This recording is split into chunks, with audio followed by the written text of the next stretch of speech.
Doubts over your ability to successfully execute your plans to get what you want results in procrastination. Procrastination then reinforces those doubts, eventuating in you actually, really not getting what you want, which begets depression. But procrastination, depression, doubts, etc., all of these are mental disorder of the mind. Your mind is in disarray because you are not in line with your potential. You don't believe in yourself. And as such, insidious habits, cycles of mental disease are created. When I say disease, I mean your mind is not at ease. Your mind can only be at ease when it is engaged in pursuing a worthy ideal with zeal, with firm belief. If you're not, then eventually these mental cycles, habits of disease, will be chronically developed. But fear not, we have the solution. The key is to not get overwhelmed. By not getting overwhelmed and taking it a step at a time, we can break these insidious cycles of mental disease by simply doing the small things. For some reason, the small things are hard to do. Why? Because they're easy to do. Now, I know that sounds contradictory, but hear me out. They are small as to why, subsequently, they are the most neglected. The common thought process behind this is, well, it's simple, it's small, so it won't have much impact, much effect on my life. So I don't have to do it right away. I can just ignore it for a while. It's not top priority. But quite the contrary, the simple things are cumulatively the most impactful. They are the components of the large. They are the building blocks, the fabric of your life. Thus, they require your attention and effort immediately. Because if you miss too many of them, the accumulated result will be disastrous. Negligence, after all, begets loss. But here's what's really frightening. You are embedding these insidious mental habits of disease when you ignore the small things. You are thoroughly training your mind to be lethargic, to be lazy. You are telling it that you are not responsible. And if you don't have any responsibilities, then you won't be organized. And if you don't have organization, then you won't have a system. If you don't have a system, you don't have discipline.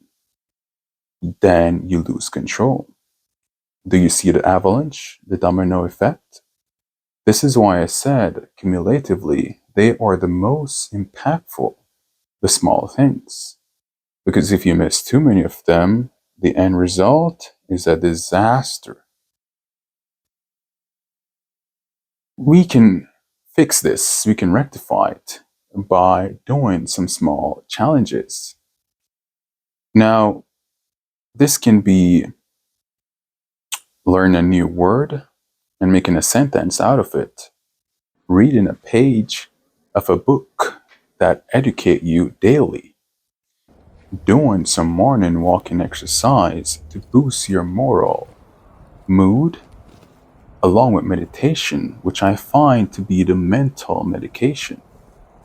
Doing these things as early as possible is a good way to start off your day, which will give you clarity and firm belief and purpose of mind, which will make you more efficient, more proficient throughout the day.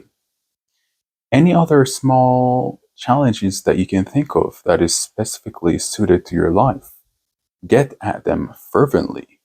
Override your thinking process and just do. But don't do them half hearted. Do them to the best of your abilities. Treat them as the most crucial because indeed they are. What you're doing with such a mindset, you're establishing a practicing system with a twofold gain.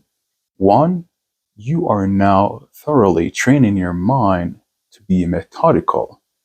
Two, you are now developing mental reflexes to be prompt, prudent, precise, and productive, inculcating the habit of checking things off, being in the completion zone.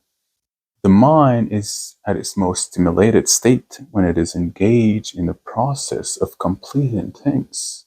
Here's why. When we complete a task or task and we're proud, however small, the brain releases dopamine, which causes us to be happy, excited. When we complete small challenges consistently, we accomplish small wins. We then stack up on this dopamine effect. We compound it, gradually building a steady stream of it, rather than the peaks and valleys of the instant gratification, which never lasts. We are then motivated to keep going, creating a chain reaction of positive feelings, which encourage us to repeat the process over and over, building the confidence, the competence to reach a higher level. This is why the small things are so vital, because if you don't take great care of them, you won't get the large things. You will not advance. You will not reach the higher level. No growth will occur. You will not have the ability to effectively deal with greater challenges that will yield greater rewards. It is progressive for us to exercise our will to govern the small things in order to advance. Because if we don't, then we invite these insidious mental habits, cycles of disease. Then, thus, we lose control. We lose what's in our possession, our talents, abilities, basically our potentiality.